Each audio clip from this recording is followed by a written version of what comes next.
이제 그러면 이제 먼저 3D를 눌러서 3D를 보면은 시커먼 벽체 하나만 들어있거든요. 물론 저희 눈엔 안 보이지만 평면도상에 이렇게 해서 여기 이렇게 폭이라고 걸려 있고, 그 다음에 인면도상에서 이렇게 생겨 있는, 이렇게 해서 참접평면이 만들어져서 높이가 이미 매개 변수로 만들어져 있는 상태입니다. 그러니까 평면하고 인면에서 보면은 참접평면을 이용해서 이미 저 지금 그려놓은 여기 부분은 만들어져 있는 상태세요. 대신에 이제 이거는 샘플 벽인데 나중에 프로젝트로 넘기면 이 벽은 사라져요. 안 보이게 되니까 신경 안 써도 되는데, 일단 출입문을 저희가 벽에다 클릭했을 때 벽을 자동으로 뚫어줘야 되잖아요. 그래서 뚫어주는 기능을 하는 게 보이드거든요. 이 보이드를 바닥에서 이렇게 그린 다음에 위로 돌출시켜서 구속을 시키셔도 어차피 문은 뚫립니다. 근데 이 보이드가 가로 세로가 좀 변해야 되잖아요. 그러니까 이 보이드로 뚫어놓은 구멍도 보면은 결과적으로는 이쪽 이렇게가 변해야 되면 스케치를 해도 밑에서 프로파일을 이렇게 그린 다음에 위로 올린 형상을 변경하는 것보다는 정면에서 보는 상태에서 스케치를 해서 스케치가 참조평면에 구속이 되게 만드는 게 당연히 훨씬 유리하죠.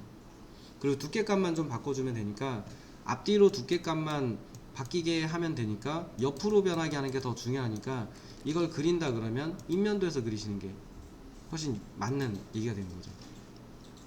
그러니까 돌출을 하잖아요. 저희가 돌출을 하는 거의 특성을 잘 보면 프로파일을 그린 게 높이 값이 생기는 방식이거든요. 그러면 이거의 크기를 제어하는 대부분은 어디에 있냐라고 치면 프로파일에 있는 거잖아요. 이 프로파일 2D. 그러니까 이 2D의 크기를 바꾸는 게 형상을 바꾸는데 중요한 영향을 하는 그 도구잖아요. 그러니까 2D 상태가 변형이 되게끔 묶는 게 가장 편한 방식이 되는 거예요. 특징을, 명령어에 사용되는 특징을 잘 파악하시면 도움이 됩니다. 그래서 CAD도 마찬가지죠. CAD도 보면 이 프로파일 그려진 부분은 점을 끌어당겨서 형상을 바꿀 수 있었어요. 네. 그 얘도 같은 내용입니다. 그래서 여기서 보이드 돌출을 누르면 작성 방법은 그냥 선 그리는 거예요. 어차피 선, 네모, 동그라미 이 정도를 저희가 많이 쓰죠. 그리고 이제 돌출이다 보니까 여기에 특성창에 돌출의 시작, 돌출의 끝이라고 하는 특정 작업 기준면을 기준으로 이렇게 하나의 면이 있다고 치면은, 여기에다 저희가 2D 프로파일을 그렸으면 여기 작업 기준면이 돌출의 시작 0이 돼요. 0. 얘가 돌출의 끝 그러면 위쪽으로 돌출이 올라가는 여기를 뜻해요. 높이 값을 뜻한다고 보시면 돼요. 그럼 돌출의 시작을 만약에 마이너스로 준다면 아래쪽 여기다 그렸지만 여기가 작업 기준면 UCS 면인데 여기보다 내려가서 여기서부터 이렇게 올라가게 만드니까 위아래로도 사실 돌출이 되게 가능합니다. 그래서 이게 거두절미하고 사각형을 그냥 그리시면 됩니다. 이 그리실 때는 이제 가급적이면 바로 붙여서 그리는 것보다는 구속을 정확하게 했는지를 확인하면서 하기 위해서, 또는 내가 원하는 객체에 정확하게 잠그기 위해서 좀 떨어뜨려서 스케치를 해 놓는 게 좋으세요.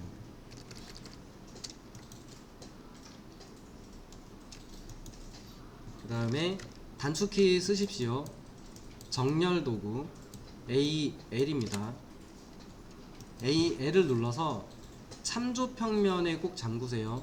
나중에 하다 보면 여기 3D 형상이 생기고 그러면 요쯤에다 마우스 대고 선택하시는 분 계시는데, 그러면 모델의 기준이 잡힐 수 있어요.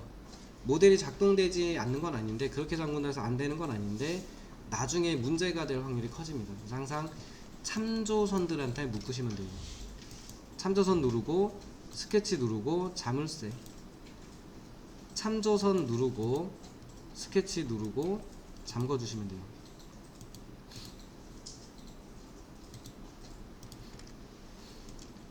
그 다음에 이제 밑에 부분은 여기 밑에 레벨이 있는데, 이 레벨 부분에 밑에 있는 틀을 잠금하겠습니다. 확인하는 방법은, 스케치가 잠겼거나 하는 걸 확인하는 방법은, 얘를 눌러보면 이렇게 모양이나 위치는 좀 애매하게 뜨긴 하는데 잠겨있는 위치들이 이렇게 자물쇠로 다시 보여지고요. 얘보다는 이제 하단에 보면은 잠겨있는 관계를 볼 수 있는 자물쇠 구속조건 표시라는 게 있는데, 얘를 눌러보시면은 이렇게 이런데 잠겨있음 이라는 뜻이에요. 이렇게 뜨기는 합니다만, 이제 어쨌든 많아지면 보기 불편한 건 마찬가지예요. 많아지면 보기 힘들어지는 건 마찬가지니까 잠그실 때, 한번 하실 때 정확하게 하시는 게 가장 좋습니다. 완료 눌러 볼게요. 상단에 있는 완료 버튼을 누르면 어딘가로 돌출이 됐을 거예요. 어딘가로 돌출이 됐을 건데, 3D로 가서 보면은 이렇게 작성이 돼 있죠.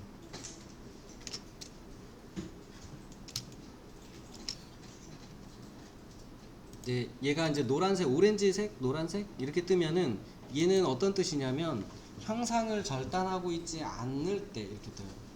형상을 절단을 하고 있지 않을 때 뜨는데, 얘가 이제 그 작성되어 있는 기준면을 보면 얘를 클릭해서 선택 도구로 클릭해서 ESC를 여러 번 누르세요. 취소하실 때는 한 두세 번, 최소 2번, 기본 3번 이렇게 눌러서 보면은 작업 기준면이라고 하는 게 있는데, 얘가 지금 어디가 UCS로 잡혀 있느냐를 보면 돼요. CAD로 치면 UCS가 어디 있느냐인데, 참조평면 실내라고 하는 선에서 이렇게 돌출이 된 거예요. 그 참조평면 실내는 이 평면도에 와서 보면은 이 안쪽에 보면은 탭키 눌러서 보면은 이 안쪽에 선이 하나 이렇게 숨어져 있어요. 가는 선으로 보면은 여기 확대해 보면 여기 애매하게 이렇게 녹색 선 있어요. 녹색 선. 여기에다가 참조평면을 하나 만들어 놓고 그 참조평면에다 이름을 지정하신 거예요. 이름들이. 그래서 그게 이름이 뭐냐면, 이름이 참조 실내, 이름이 실내예요. 그러니까 저 면에서 돌출을 바깥쪽으로 시킨 겁니다. 키보드 탭키 누르시면은 이게 순환이 바뀌죠. 바뀌면서 점점점 돼 있는 거를 이렇게 찾아서 볼 수 있어요. 그러니까 여기 면에서 돌출을 시킨 거다 보니까 실제로는 요 벽면, 여기 벽면이랑 같은 곳에 참조평면을 잡아놨으니까 여기다가 스케치를 하신 거고, 돌출 완료 눌렀을 때 이쪽으로 돌출이 된 거예요. 그러니까 UCS라고 보시면 돼요. UCS. 그래서 ESC 하시고 3D로 오신 다음에 얘를 눌러서 잠깐만요. 이 참조평면에 보면은 이 가운데 선도 있거든요. 이 가운데 선도 있는데, 이 가운데 선도 키보드 탭키를 눌러서 이렇게 잡아 보면은 여기 이름이 없어요. 지금 이름이 없거든요. 이름이 없는데 저희가 이걸 선택하고 이름을 좀 줄게요. 얘한테 나중에 찾아서 쓰기 위해서. 요겁니다. 여기를 누르고 여기 데이터 값에다가 이름을 중심 앞뒤라고 넣을게요.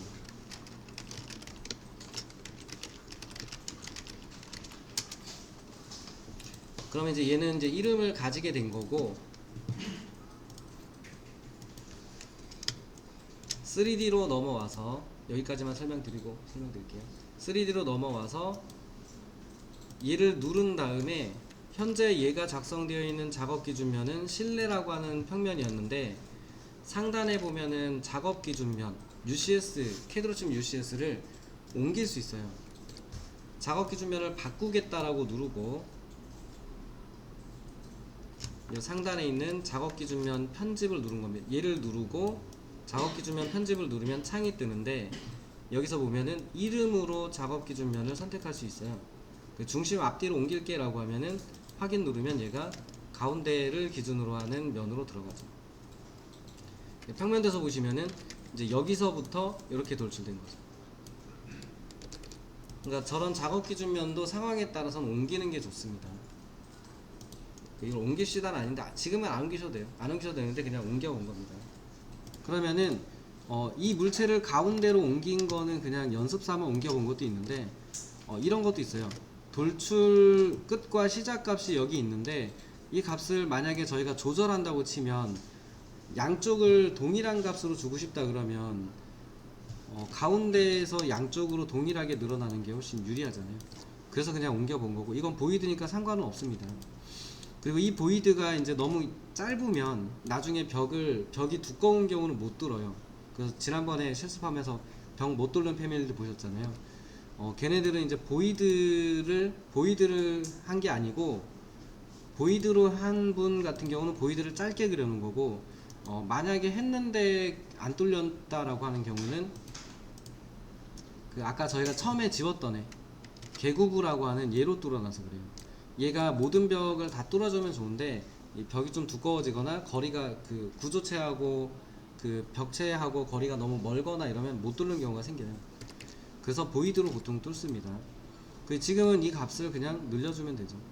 넉넉하게, 뭐 벽이 이렇게까지 두꺼워지진 않을 거니까 이렇게 넉넉하게 바깥쪽으로 빼놓으시면 되고, 이 정도면은 웬만한 두께의 벽이면 거의 다 뚫어내요. 그리고 이거를 뭐 늘어나는 길이를 양쪽으로 얼마씩 늘어나라 이거를 매개 변수로 묶을 필요는 사실 없죠. 그냥 충분히 여유있게 해놓으면 뚫을 겁니다. 그렇다고 해서 막 엄청나게 길게 해놓으면 안 돼요. 왜냐면 건너편 벽까지 뚫거나 이러면 안 되잖아요.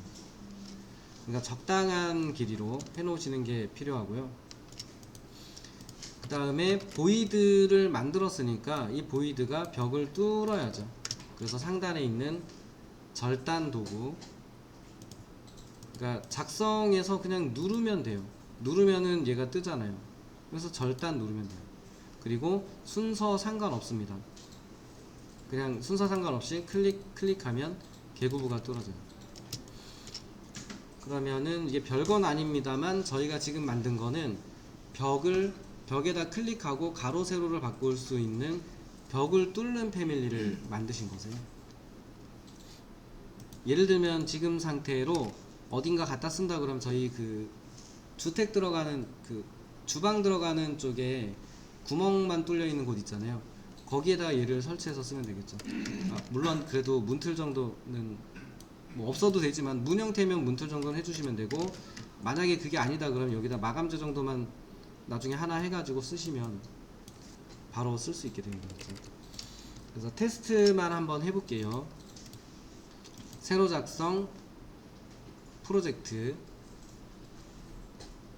좌측 상단에 있는 파일을 누르시고 새로 작성 건축 템플릿으로 하나 만들어서 벽체 하나 그리시고, 벽체 그냥 하나 그리시고 이쪽으로 가서 로드 후 닫기 하지 마시고 로드만 시켜서 여기다 클릭을 해보면 뭐 어디에 설치되는지 모양은 안 보이지만 클릭해 보면은 개구부가 뚫리죠. 이게 이제 크기도 바꿔보세요. 패밀리에 들어가서 크기도 잘 바뀌는지 높이 2400 폭은 뭐 800 이런 식으로 바꿔서 보면은 이게 잘 바뀌죠.